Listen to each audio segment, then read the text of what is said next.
Today we'll be reading The Tale of Andur Sunrider from the Tales of the Jedi Companion by George R. Strayton.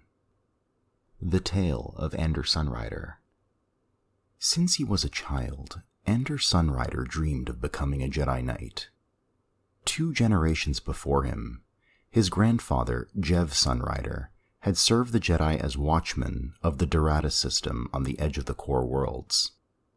From him, Andur learned much about the Jedi Knights, of their history and lore, and especially of their war against the dark side.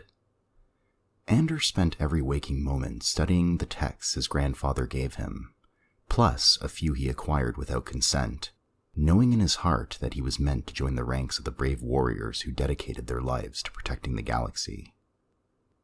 The day before Andur turned 12, his grandfather left their family home to confront a force of evil growing in the nearby system of Crayus II.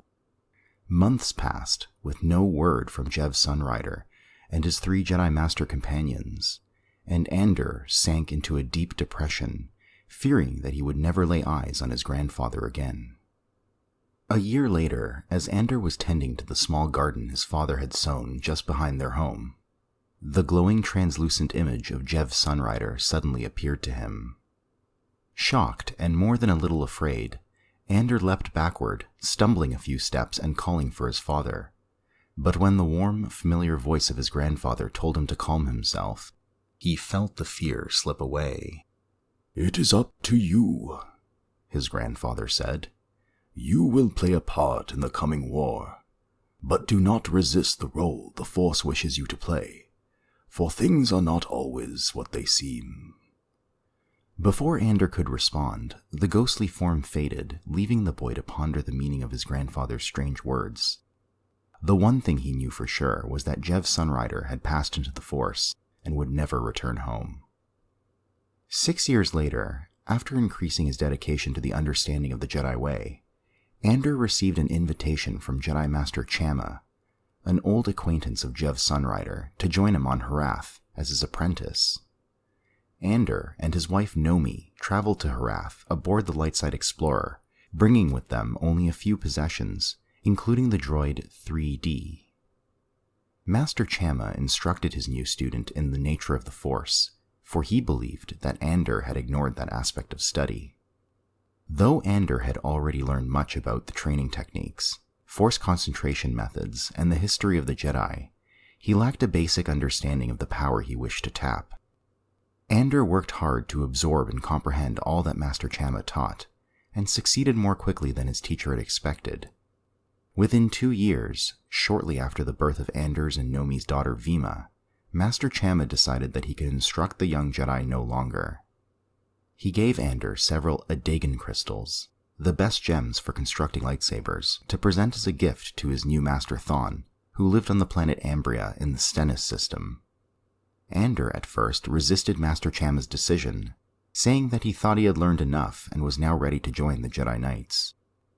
Though the young student did not voice his true ambitions, Chamma knew that Andur held an undying obsession for defeating the darkness that had killed his grandfather on Crayus II. And this selfish desire confirmed Chamma's belief that Andur needed more training.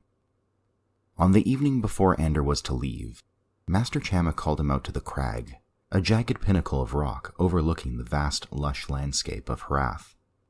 As the two stood silently watching the sun melt into the horizon, Andur had a vision. He was walking through a great expanse of shadow and was holding aloft a globe of swirling white energy to light the way. Nomi and Vima huddled at his side as he slowly ventured toward an unseen destination. All about the trio, specks of light flitted about in the darkness, at times creating intricate patterns whose meaning eluded Andur's grasp. Suddenly, a lance of shadow struck from out of the surrounding darkness, embedding itself in Andur's chest and knocking him to the mist-enshrouded ground.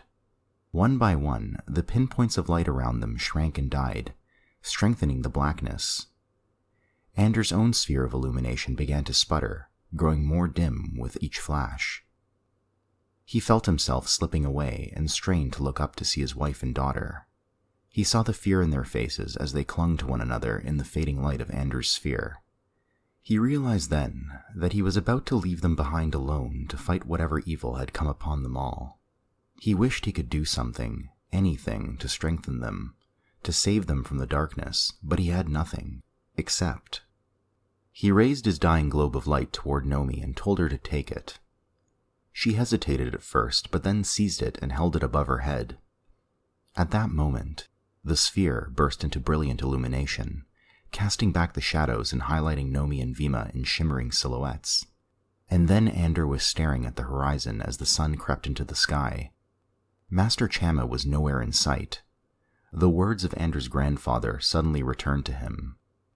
Do not resist the role the Force wishes you to play, for things are not always what they seem.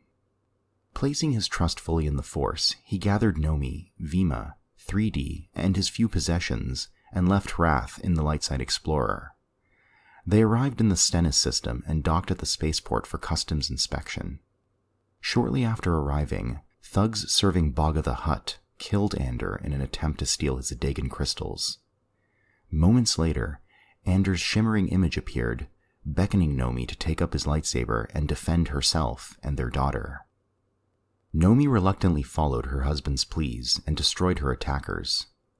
As Andur's image faded, he told Nomi to take the crystals to Ambria, where Jedi Master Thrawn would show her the direction her life would now take. At the moment Nomi agreed, Andur passed into the Force forever. I hope you've enjoyed this reading of The Tale of Andur Sunrider.